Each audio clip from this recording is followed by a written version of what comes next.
Assalamualaikum warahmatullahi wabarakatuh. Di sini saya akan menjelaskan tentang segmentasi pasar.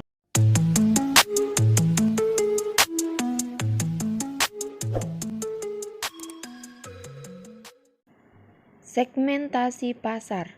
Pengertian segmentasi pasar.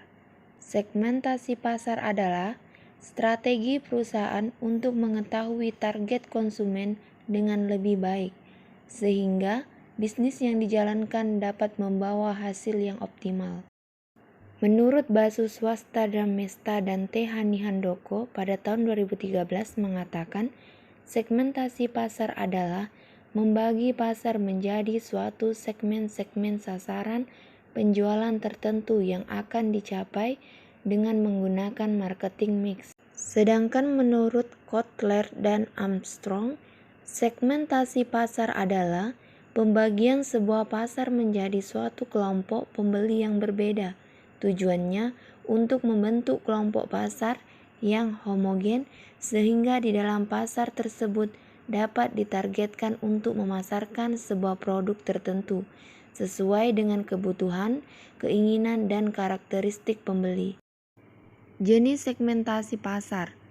Strategi segmentasi pasar sendiri umumnya dibagi menjadi 4 jenis, yaitu segmentasi demografis, segmentasi geografis, segmentasi psikografis, segmentasi perilaku.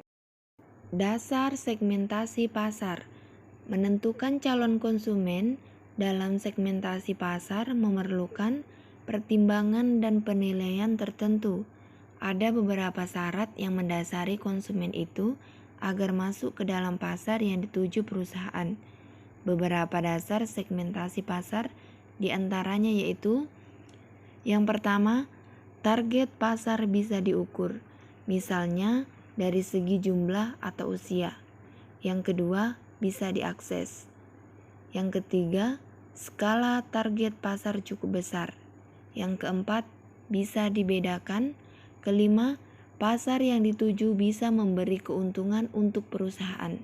Dan yang terakhir, bisa menjadi sasaran dari program pemasaran yang dilaksanakan. Tujuan segmentasi pasar. Setiap perusahaan tentu memiliki visinya masing-masing.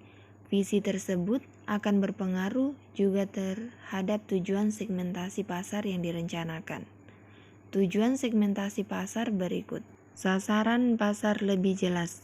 Salah satu alasan dilakukannya segmentasi pasar adalah karena pasar bersifat heterogen. Segmentasi pasar akan memunculkan kelompok-kelompok kecil yang memiliki kesamaan atau homogenitas dan akan mempermudah perusahaan dalam menyusun strategi bisnis mereka. Kemudian, perkembangan bisnis. Melakukan proses segmentasi juga bisa membantu dalam mengembangkan perusahaan itu sendiri. Secara tidak langsung, perusahaan akan lebih mengetahui mengenai target konsumen dan pesaing atau kompetitor mereka. Kemudian, strategi komunikasi lebih efektif. Dengan homogenitas yang muncul, berarti sebuah perusahaan akan bisa dengan mudah mengetahui seluk-beluk target pasar mereka, sehingga strategi komunikasi yang dilakukan juga akan lebih efektif. Cara menentukan segmentasi pasar. Namun, bagaimana cara Anda menentukan segmentasi bagi bisnis yang dijalankan? Berikut beberapa langkah yang bisa diambil. Pengumpulan dan analisis data. Langkah pertama adalah dengan melakukan pengumpulan dan analisis data, berbagai cara yang bisa Anda pilih dalam melakukan survei terhadap calon konsumen. Dua di antaranya adalah dengan menyebarkan kuesioner atau mengadakan focus group discussion atau VGD. Pertanyaan seputar produk dan segmentasi bisa Anda sertakan dalam kuesioner atau diskusi. Tujuan dari tahap awal ini adalah untuk mendapatkan data awal untuk mengetahui informasi apa saja mengenai pasar yang dituju.